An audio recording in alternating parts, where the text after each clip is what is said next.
આજે તમારા હાથમાં મસ્ત મજાની દૂધી આવી ગઈ તો મેં કીધું લાવો આપણે હલવો ખાઈ નાખીને સૌથી પહેલા તો મેં દૂધી ધોવાનું કામ કર્યું અને ધોવાઈ ગઈ પછી આપણે એને સાલ ઉતરવાની હતી તો એ કામ પતાવી દીધું. પછી મારા હાથમાં આવી ગઈ ખમણી. મેં હાલો દૂધીને ખમણી નાખી તો હાલો દૂધીને ખમણવાની છે. તો થોડીક વાર થઈ તો આપણી દૂધી મસ્ત મજાની ખમણાઈ ગઈ.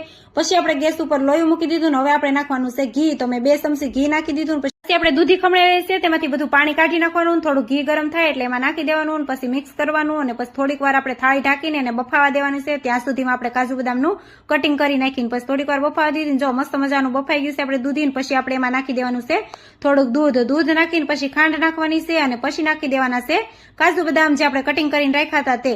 બધી વસ્તુ નાખીને પછી આપણે મિક્સ કરવાનું છે. જ્યાં સુધી આપણું દૂધ ન બળે ને ત્યાં સુધી આપણે ગેસ ઉપર ધીમા તાપે સોડવાનું છે. આ સાઈડ આપણું દૂધ બળવા લાગ્યું ને થોડીક વાર થઈને ત્યાં તો આપણો હલવો બનીને થઈ ગયો તૈયાર. તો ચાલો આપણે ટેસ્ટ કરી કેવો બન્યો કેવો નહીં. પછી તમે શાખ્યો તો મસ્ત મજાનો બન્યો. ત્યાં તો પરેશી આવી ગયા મને કે મને ન્યાઠ સુગંધ આવી તે હલવો બનાવી સારું. પછી આવીને જો એને પણ શખાડ્યો તો કે મસ્ત બન્યો છે. ચાલો બાય બાય. વિડીયોને આપણે એન્ડ આપીશું. વિડીયોને લાઈક કરવાનું ભૂલતા નહીં. નવા હોય તો ચેનલને સબસ્ક્રાઈબ કરી નાખજો. હલવાની રેસીપી કેવી લાગી તે કોમેન્ટ કરજો. Bye bye. હર મહાદેવ.